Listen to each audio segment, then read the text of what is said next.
All right. Kaylee McEnany is the gift that keeps on giving. Oh my God.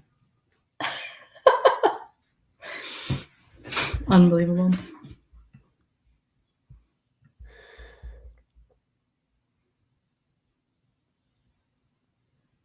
I love this graphic. Yeah, my graphics are not quite as good as your graphics, but they have like such a good flair to them, though. they get the point across. They do. They get the job done. All right, hi everybody. Welcome back. Holler Hour, Tuesdays, Thursdays, 2 p.m. Hopefully you know that by now. Thank you for joining us. Follow all the hollers all across the state. There they are. Thank you for all the support you've all given us. Also, check out the podcast network that Cassie's been putting together. And if you chip in more than $10, you get one of these sweet holler hats. We'll send them to you. Thank you all for the support. So today we have a couple people coming on to talk to us about Penny Schwinn and education. But first, we wanted to get to some things that are happening in the headlines. The first of which is this amazingness. This was Kaylee McEnany telling us that Amy Coney Barrett was a Rhodes Scholar, but she is no Rhodes Scholar. She went to Rhodes College. Rhodes College in Tennessee. Right here. That is not the same thing.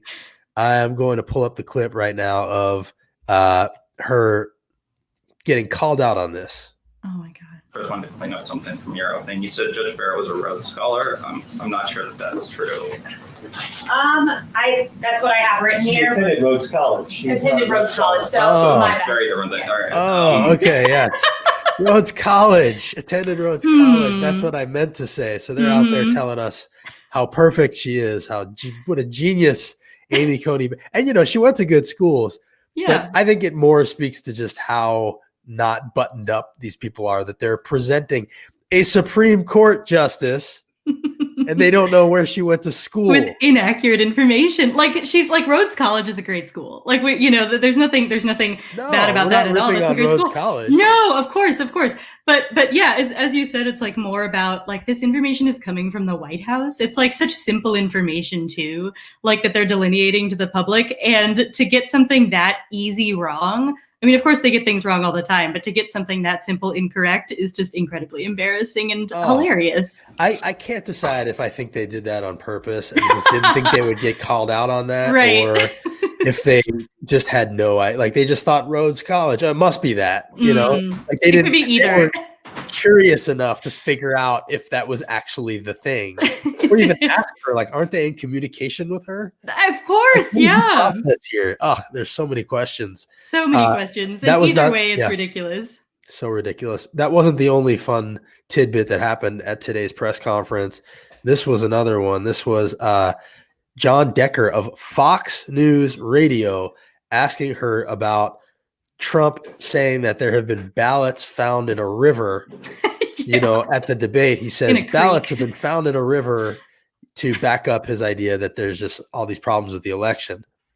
In Pennsylvania, you had ballots found in a ditch. She immediately changed it to a ditch. In Wisconsin, 7 military ballots, all marked for Trump. They were not all marked for Trump. That's a lie. There are problems with mass mail-in voting. There are not problems with mass mail-in voting. I actually don't understand the lack of journalistic curiosity and reporting on this. There used to be curiosity before President Trump highlighted the problems with mail-in voting. They said the result was an unexpected stress test of mail balloting systems when this was tried, which were designed to is not ready to scale up in the middle of a pandemic. Now there's no journalistic curiosity when we're finding Trump ballots cast aside. There's no journalistic curiosity. She just powers through. Where's the river, Kaylee? Where's the river? This guy works at Fox News. I know. And it's so funny because she like acts like she was plucked right out of Fox News's like future like female host lineup and put in as the White House press secretary, but she's being grilled by people at Fox on this because it's such bullshit. Obviously, it's been proven multiple times over that voter fraud via mail-in voting is non-existent. Right. So, and the disturbing part of like the actual story that she's referring to is that the Justice Department was so helpful to them in perpetuating this bullshit. Mhm. You know, they put out a statement like, we're looking into these ballots. And, you know, there's an actual story there. It was a temp worker who opened 9 ballots that he wasn't supposed to open or something. They Mhm. weren't all Trump ballots. They were military ballots. It was a mistake, a problem. But immediately they seize on it and they go, okay, this is Right. how we're going to set up the lie that the election is rigged. And that's Right. where we're headed right now. It's very clear at that debate that he is planning on setting up his excuse to question the election on election night. He's going to declare victory if he's ahead and Right. try to throw out the rest of the ballots. That's what's coming. Right. Yeah, it's really scary. I think that it's good for us to be clear-eyed about that, to know that that's like the strategy that he's going for. Obviously, like, you know, he sees that as his only true path to victory at this point, I think, because he knows he's desperate and he knows it. And it's very clear how desperate he is just after that debate performance. Performance is not the right word to use. It was a dumpster fire, but yeah, we need to be clear-eyed about that, because I mean, if you go back to 2000 and what happened back then, I think that the Democrats could have been a lot more forceful in, like, you know, contesting what happened, like all the bullshit that happened back then. We cannot do that again. We can't just roll over and let him declare victory. Right. And these things are all tied together because, you know, he's clearly installing Amy Coney Barrett to help him take the election. When it comes to that, he's making it very clear. Ted Cruz is saying it out loud. We can't have 8 justices when this ends up in the Supreme Court. This is what they're planning to do. So it's really ugly. It's scary. He's encouraging violence. He wants an army of ballot or poll watchers to come out. And, you know, I think that's something that our elected officials here in Tennessee especially should be asked about. Do they support this notion that Trump is calling for people to come out and intimidate voters? That's a very serious thing. There's a history of that. And, you know, I think it's perfectly valid to ask our elected officials here.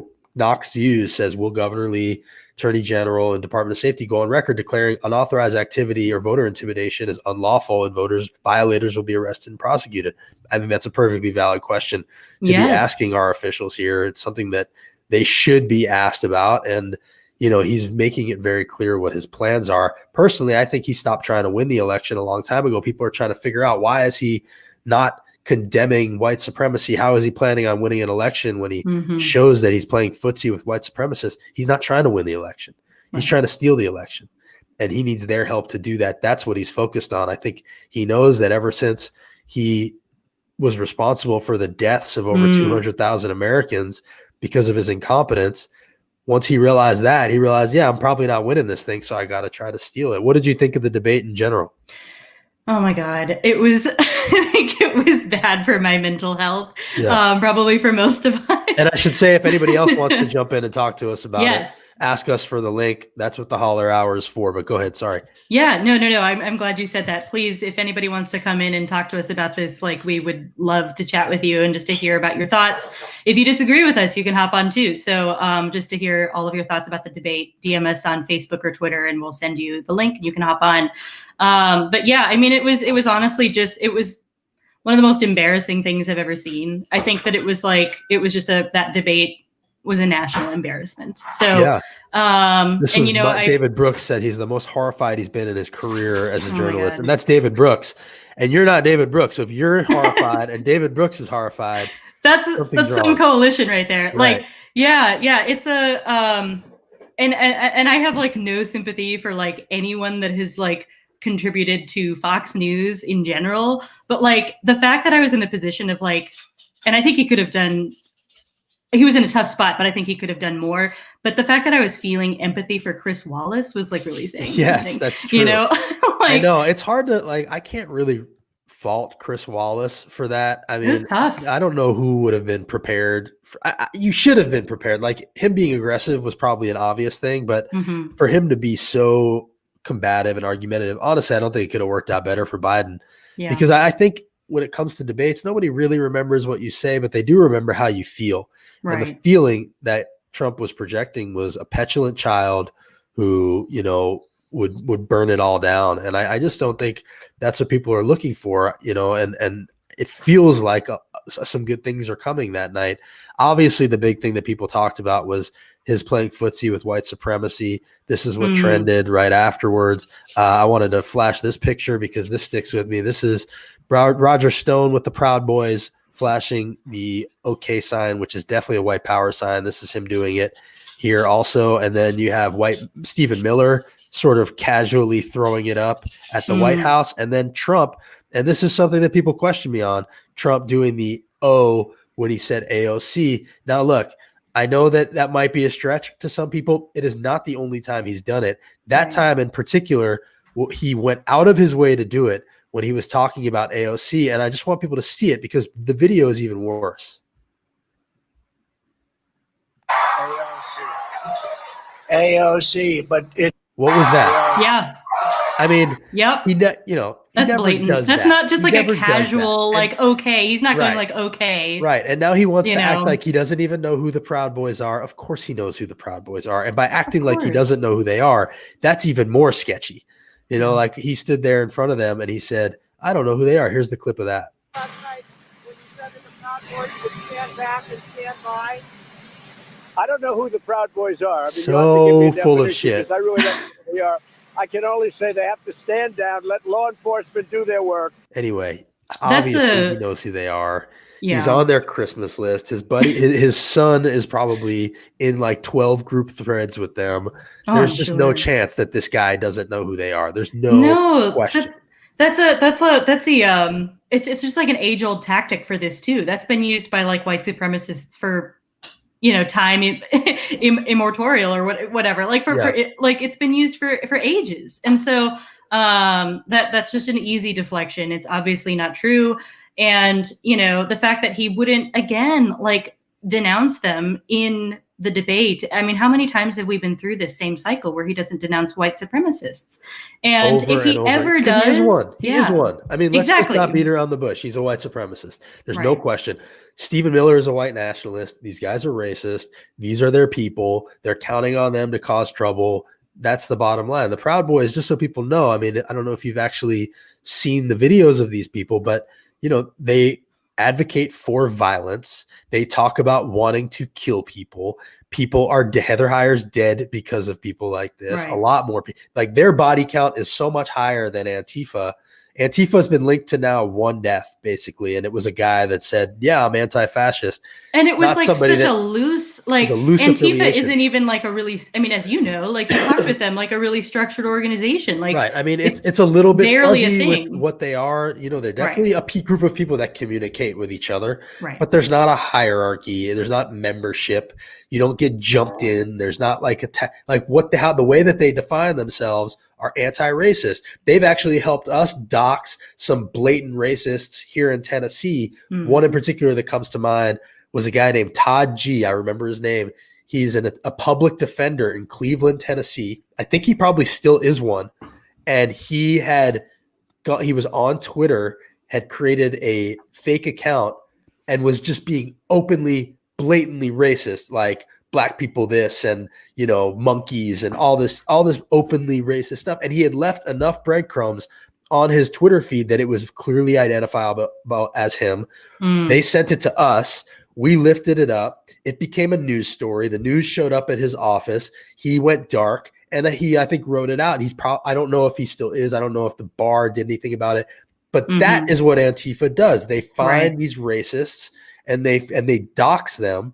And that's what they do. They say they're not for violence, but they are not like they're not peaceniks where they're like, we don't do any violence. Like basically their thing is, if we show up and you fight us, we're going to fight you. Right. And do some of them take it too far? Probably, but they don't kill people. That thing in Portland was the first time they had been linked to any deaths. White supremacists kill people constantly. Our own government, his own DHS is telling us that, and they refuse to mention it. So, it's pretty clear what's going on here. They're running a smokescreen and cover for white supremacists. That's what they've been doing for a very long time. It's disgusting, and we need to start calling it out more. Yeah, that's such a good way to put it. It's definitely just like a very thinly veiled smokescreen. And I think that it's important to remember also that like Cornel West, like this was during the Charlottesville protests, like Cornel West said, like if the people who at least identified as Antifa hadn't been there, then more people than just Heather Heyer would have died, because they were like actively protecting people against the white supremacists. Yes, they do. And again, they are a useful tool for what Barr and Trump want to do, which is crack down on people's rights. And so they call everything Antifa and label it a terrorist organization so that they can crack down on people, and they crack down on anybody who mentions Antifa. It's a scary thing because it's a slippery slope. And, you know, it's not just some innocent thing that they're doing, you know, and so I think people need to, like, look, I'm not sitting here saying Antifa's perfect. You know, I'm sure plenty of people affiliated with Antifa have done some destructive things and, you know, all of that. Fine. But let's be very clear what the real threat is in this country. The real threat in this country comparatively is definitely white supremacy. And the fact that this guy is running interference for it is very scary. Just going to bring up a couple of things. I see we have one of our guests that's coming to talk about Penny Schwinn is here. I'm just going to vamp a little bit and wait for the other one to show up. But this was Bob Mendez, Metro Council member. He said he called Trump a racist motherfucker.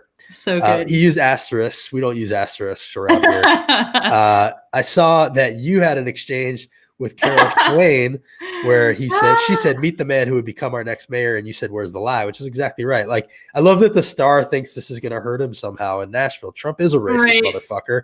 Everybody knows that, including Carol Schwinn in the Star. And it's actually nice to see Bob calling that out. So I appreciate that he was willing to do that. And, you know, Seems there's like no a good question. guy. What's that? Yeah, he seems like right. I mean, he is. Like, I like his, you know, I follow Bob a little bit, and he does some really great stuff. And that just made me like him even more. Right. And when you have the Proud Boys putting this quote out proudly, you know, because of something that Trump said, that's some racist shit, you know, and that's what's been going on. So that's my feeling about the Antifa stuff. I see Sam, our buddy, says that hearing him call Antifa an idea was the most surprising thing. Right. It was surprising to see that Biden was so dialed in on that, you know, and it was nice to hear him say it, especially because it drives Republicans wild to say that. It's true. It is more of an idea. It's not only an idea. Like, they do coordinate with each other. It is a group, but it's nowhere near as organized a group as they make it out to be. And anyone can call themselves an anti-fascist. Anyone can I'm an anti-fascist. Like, I mean, everyone that I know and like and care about is an anti-fascist. Right. And so if I come away from a rally, I could call myself Antifa, and who would say that I wasn't? I mean, absolutely right. Absolutely right. All right, let's get to the guests that we have. They've just come in here. Before I do, I'm going to ask them about something that I have a video for. So I'm going to play the video first, and then I'll bring them in. This is a video at the press conference that Governor Lee had where he was asked about basically the learning loss statistics that the Department of Education shared that essentially declared that our students are losing X amount of learning loss. And there's been a lot of uproar about where she got these numbers. So I just want to show the clip, and then I'm going to bring them in to talk about it. This is her being asked about it yesterday. I know you and the governor both support more in-person classroom learning. Was this an effort to push more students back into the classroom? So that's the question, right? Are they just making up numbers to push our students back into the classroom?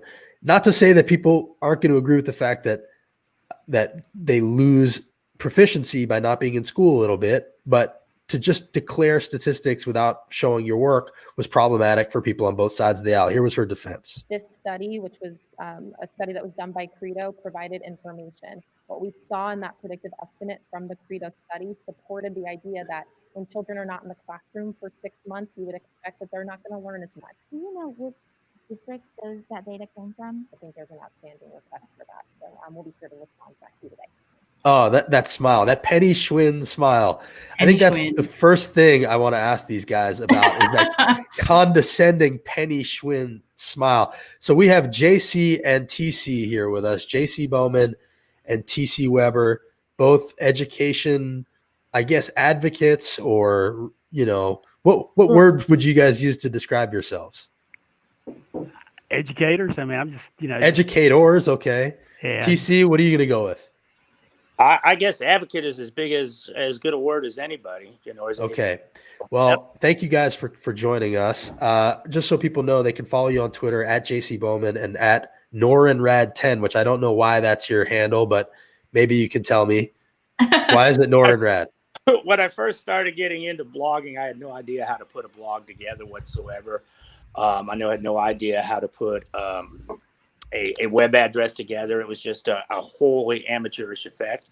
Norin Rad is the original name of the Silver Surfer, and it was as good a luck charm as any. So, all right. Well, that makes Nice. sense. Well, so tell me, guys, let's start with you, JC, I guess, because I knew you first.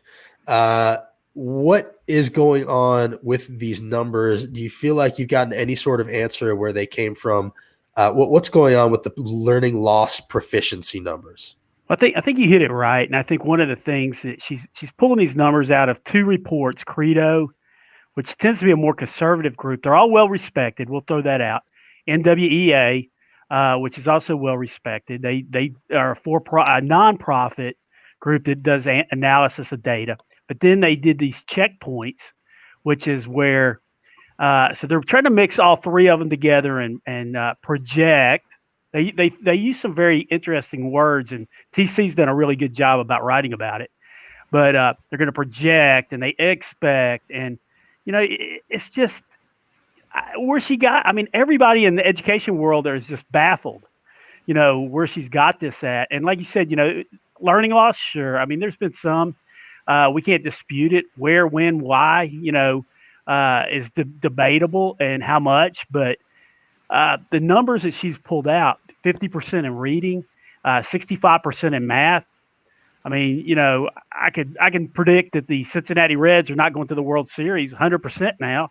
I was watching that game, but sorry about that. Yeah, but I'm a Braves fan, so it was a good day for me.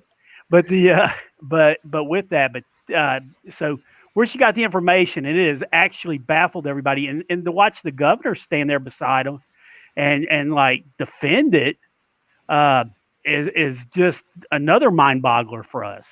Well, she's an extension of him, and he has definitely stood by her. TC, you have written a couple of really good, or a few that I've seen, really good columns about this. Again, Norin Rad 10, if people should watch it. Tell us what's your take on what's going on? Talk back a little bit what JC said about learning loss. We know very little about learning loss. Okay, we're making certain assumptions based on the fact that they're not in schooling. Now, the summer slide is a real thing. People talk about a summer slide, which means when kids aren't in school for extended period of time, they lose some of what we call learning over the summertime. Now, it's important to remember that doesn't happen for all students.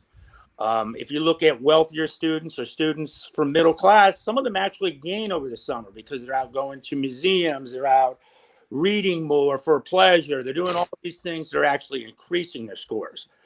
So the summer slide doesn't happen for everybody.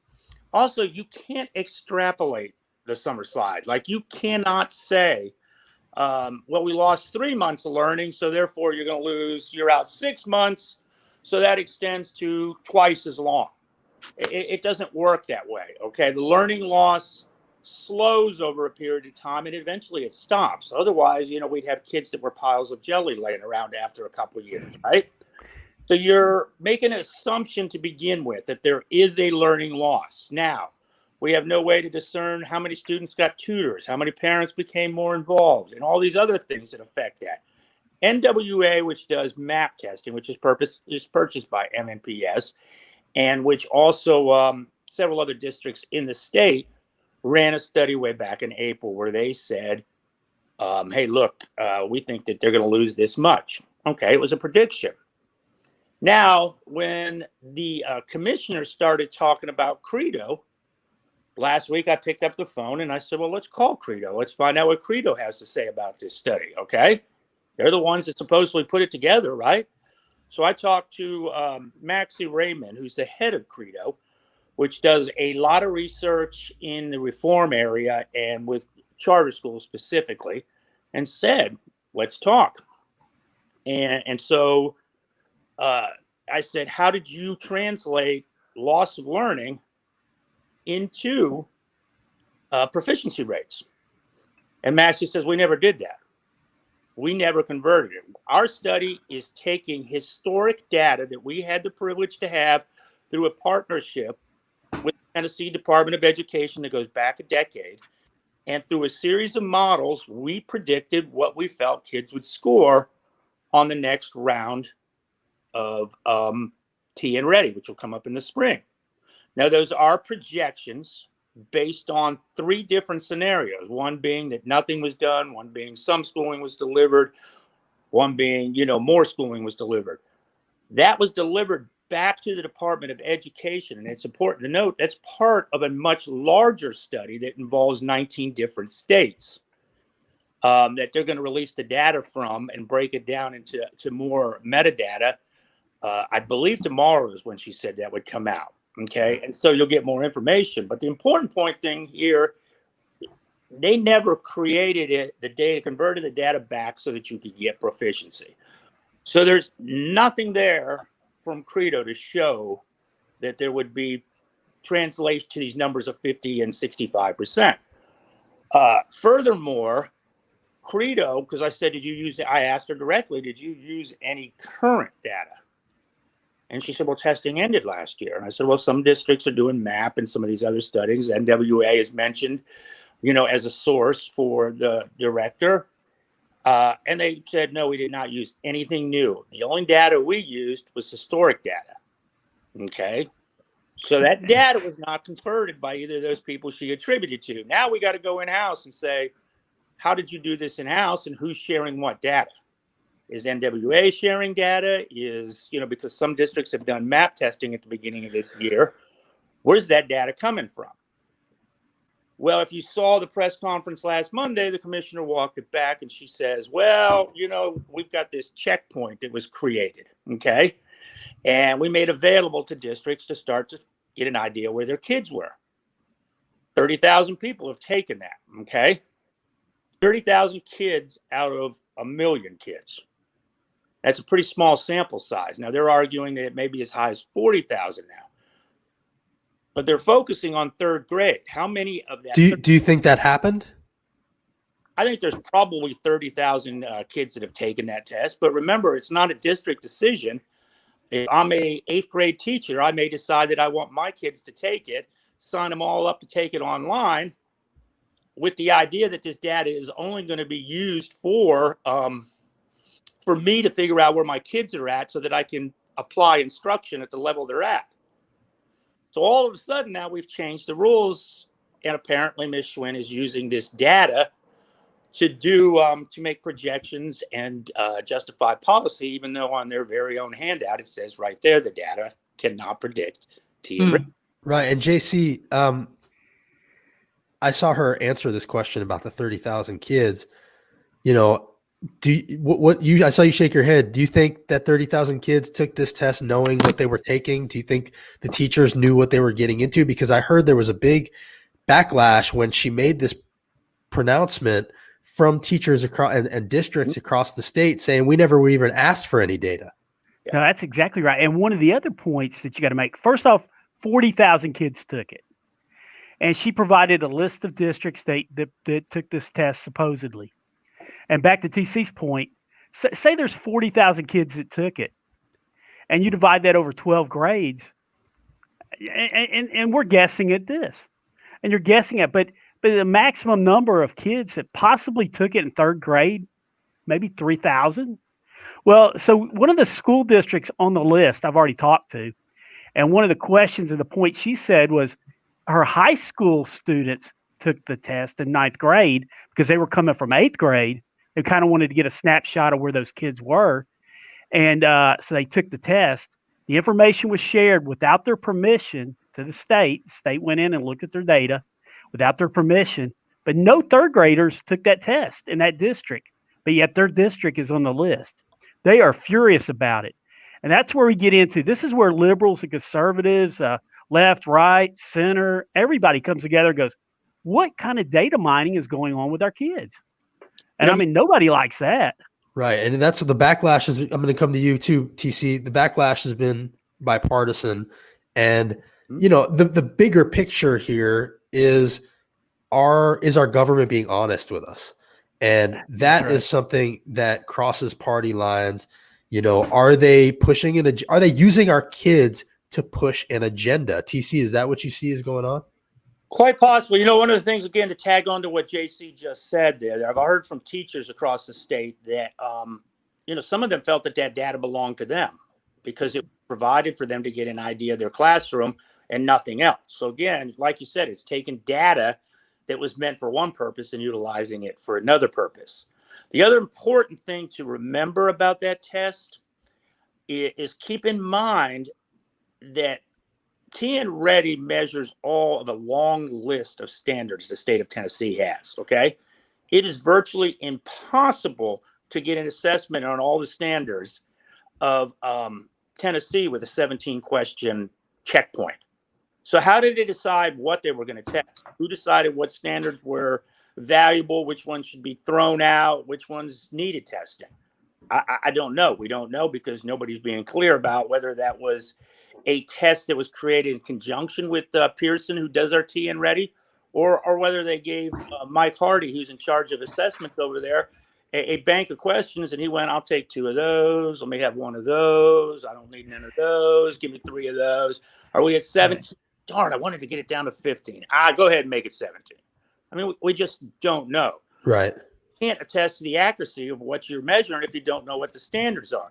And they're measuring on 3rd grade standards for 4th graders at the beginning of the year.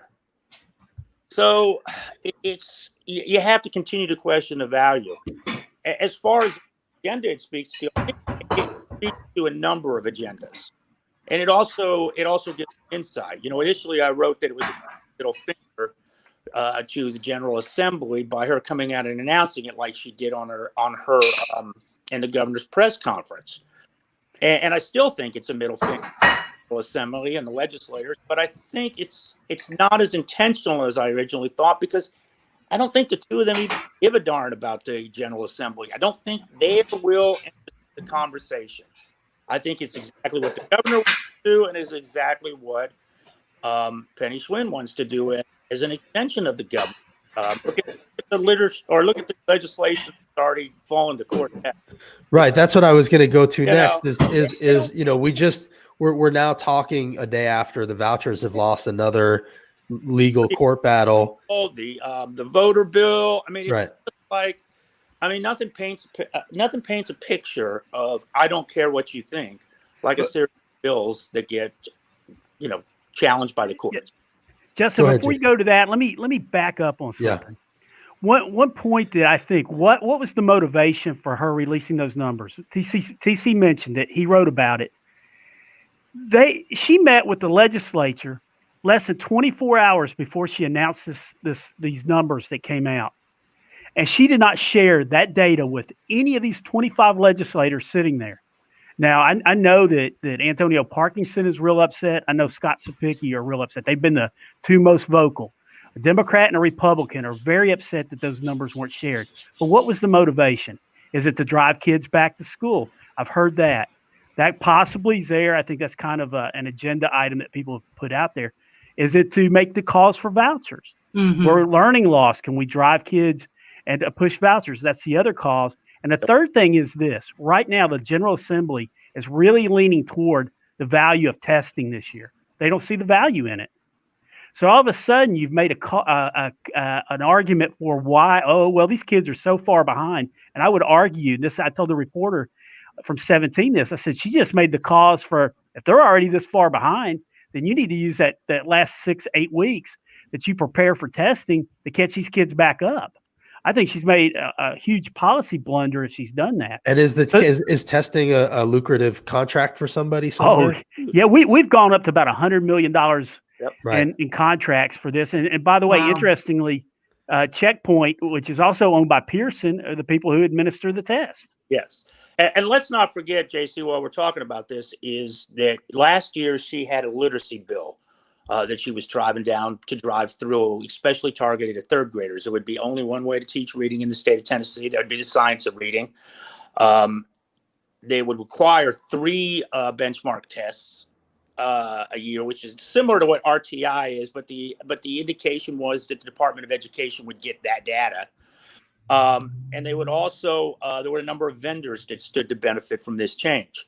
A number of vendors that spent a lot of money in the state last year holding seminars and holding workshops and assorted investments in the state. Okay. That bill had a $40 million price tag attached to it, and it was stopped at the legislative session. Okay. They did not get that bill passed, much to their chagrin.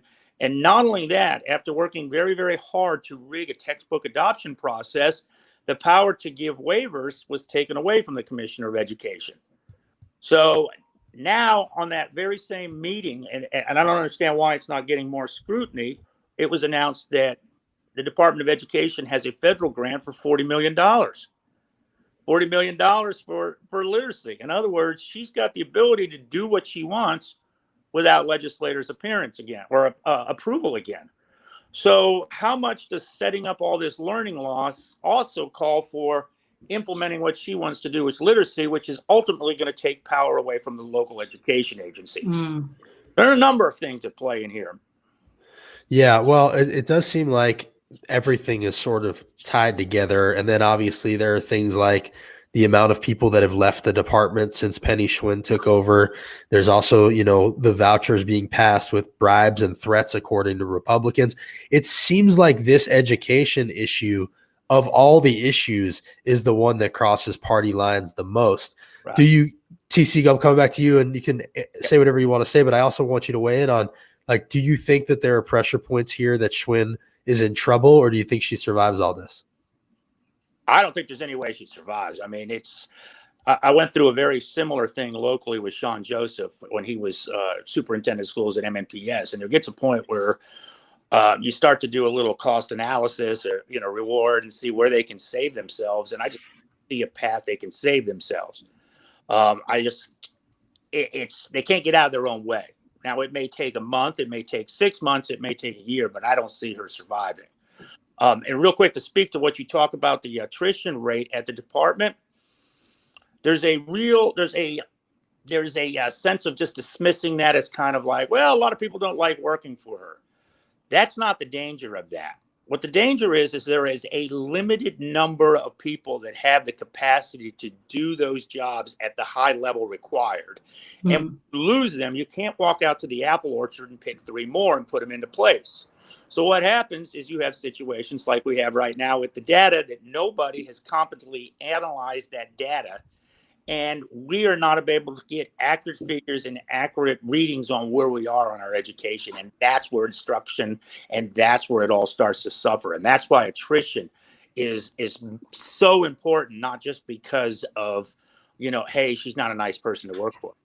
Well, I've talked to people that agree with that. And I think you're right that we don't necessarily value the people that are in those positions enough. And I wanted to ask you both, just as sort of a final thing here, my general understanding of education in Tennessee is that we get an F in education funding, that Republicans like to say that the basic education plan is fully funded, but that the formula is broken.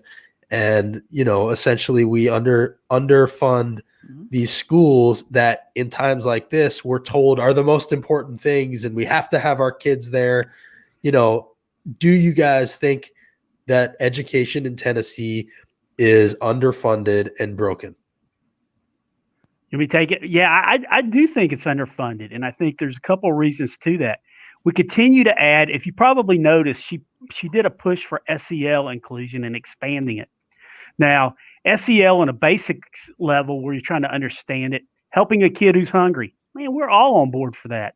Helping a kid that has emotional problems, we're on board for that. But she was going to take an expansive program that they had tried to do through DCS, and the projected number was close to like $150 million, and she's going to run it statewide for $1 million. We keep adopting more and more policies that honestly, government needs to work better together. And I know that's a hard word to say, because looking at where we're at, you sound like a Hillary advocate. Yeah. Well, no. I'm just kidding. But what's interesting is that we've got to work better together, but we need to let DCS do DCS stuff, and we need to support them, and we need to communicate and work together and do some of those things. And she just keeps expanding this out over there, and we're not blocking and tackling. Now, finance goes to a thing, that we put more money, and you'll hear Republicans say we put $502 million more or whatever the number is toward teacher salaries. That's true. The downside of it is very few of those dollars have reached the teachers that are in the classroom because they get absorbed by other programs and other, RTI and other unfunded mandates that we've also put on our schools.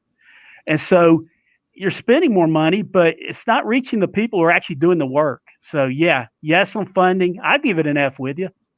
All right, TC, how about you? As funding goes, if you ask me if school districts are underfunded, all I have to do is ask you, if they're not, why is the governor getting together with his wife and Commissioner Schwinn and basically starting a GoFundMe account for schools?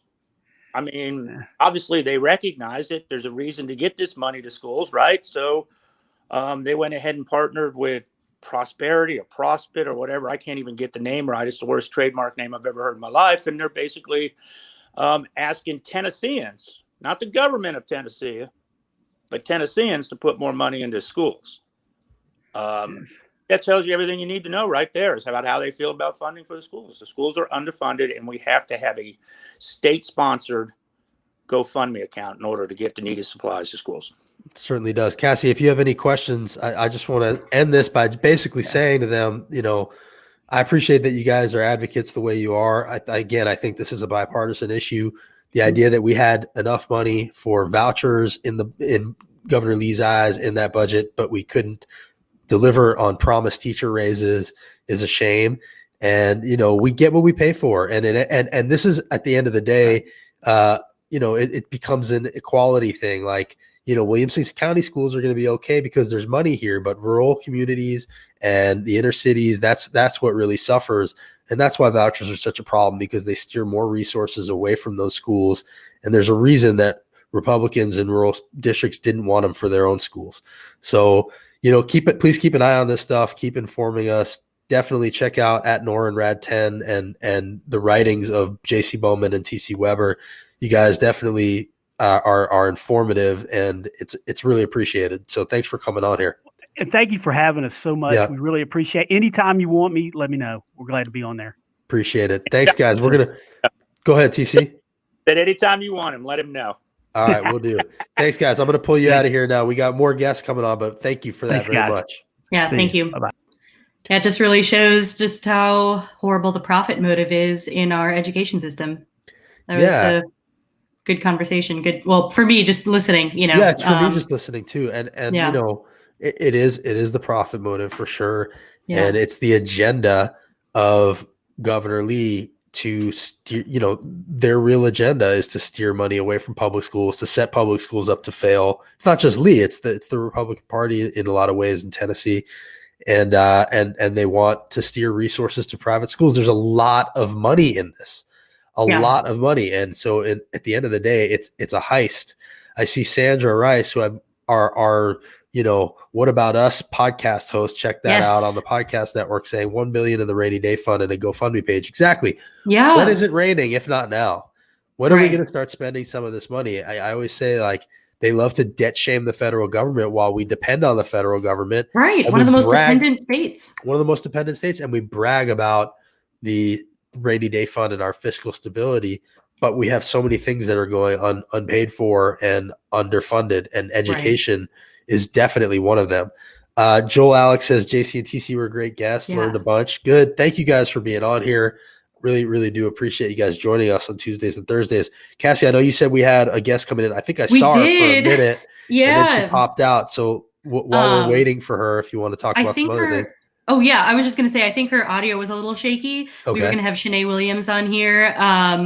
And hopefully I don't know if she'll be able to find a stronger internet connection or not, but if not today, we'd love to have her on. So Shanae, feel free to either call back now or call back another day. But I learned a lot in that conversation.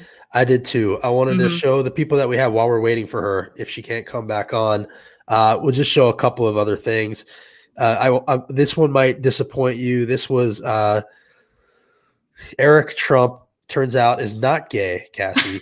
Oh my gosh, he's not part of my community. No, he's not. He was on Fox talking about how he's a part of the community, the LGBT community that Right. values his father so I'm much. a part of it. Then he had to walk that back and say that he is actually not gay. So that I know is disappointing for What a a lot of mess. people.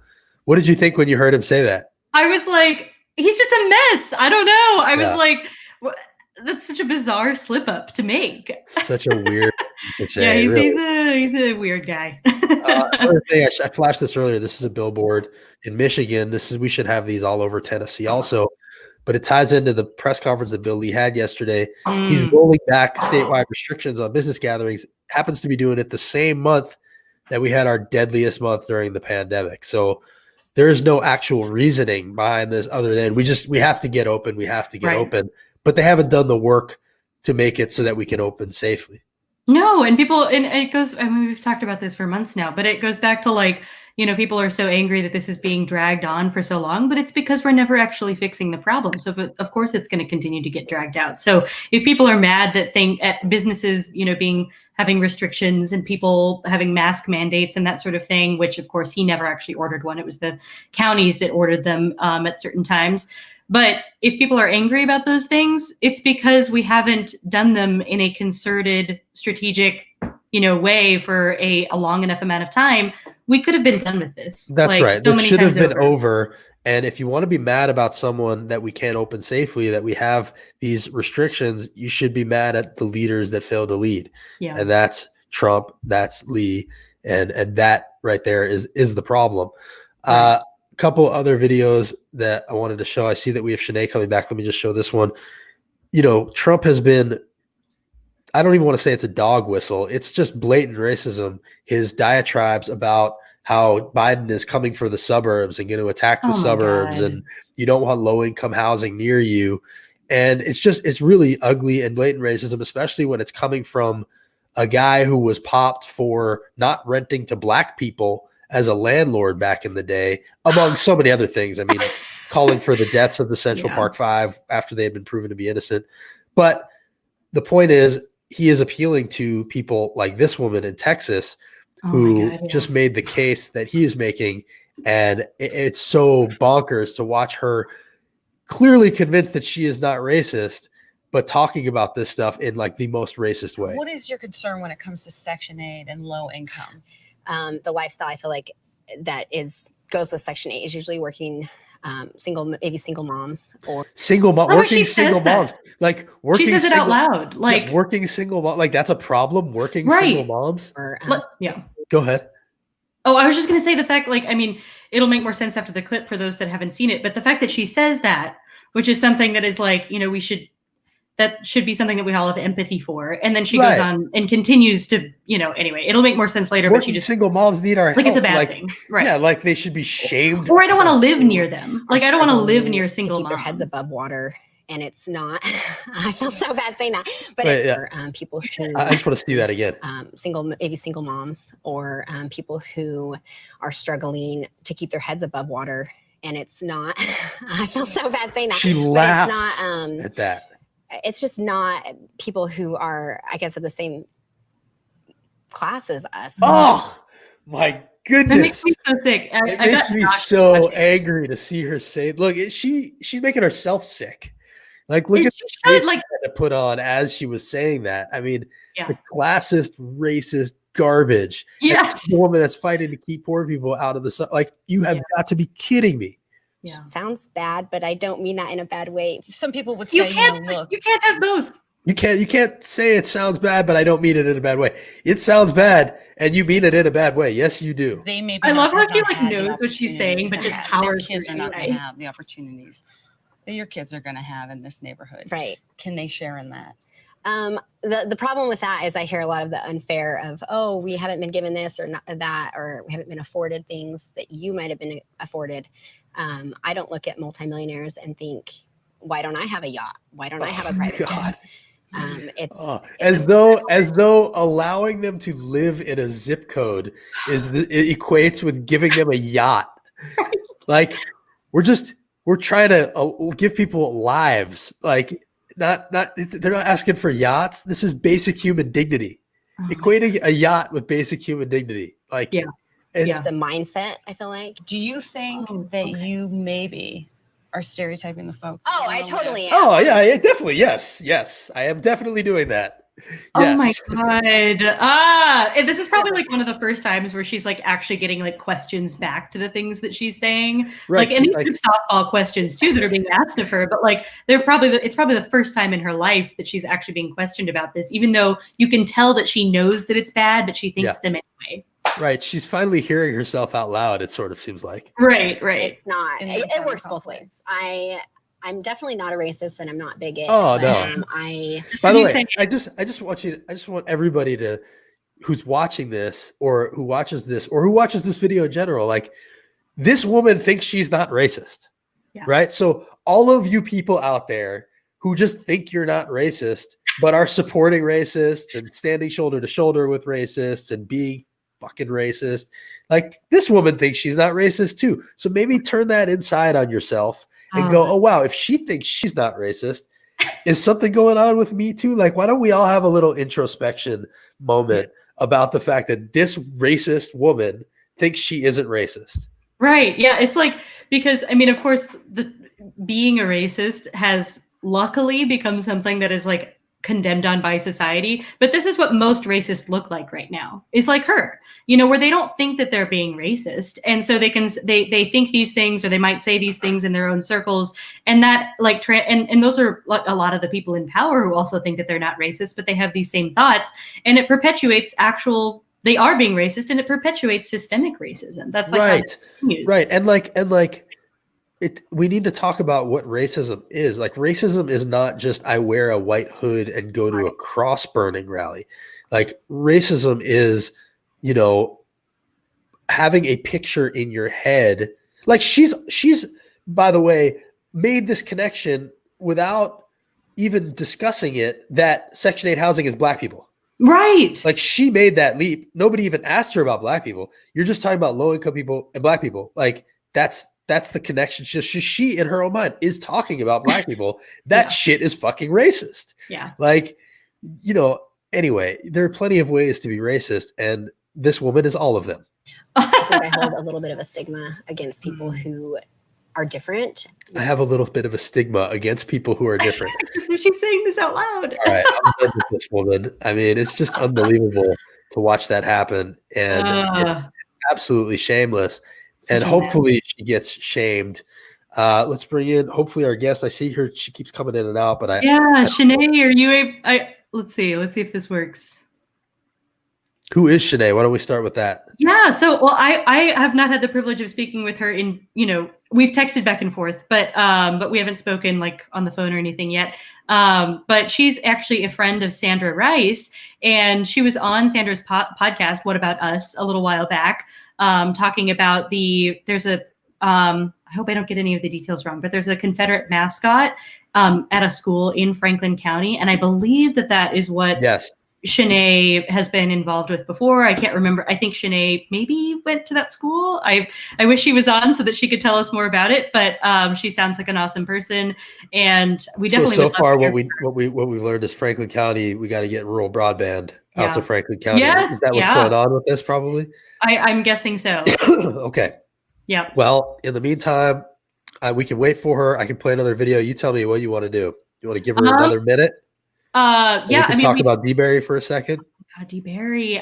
So this is like real world for our audience here that's still stuck with us. We have a fireplace repair person coming over at 3 p.m. So we can squeeze in a few more minutes. But so if we have some time for D-Berry, we can do that. You're talking about you do. Okay, we don't have to. I was going to vamp until Shanae came on, but right. Here, let's just play it real quick. Yeah, let's do it. This is my conversation with Rep. D-Berry. In case you guys haven't seen it, Rep. D-Berry went to the Shelby County Republican Party and basically made it clear he's a Trump supporting Republican. So I called him and asked him about it. It's so good. Oops, I might be losing my internet.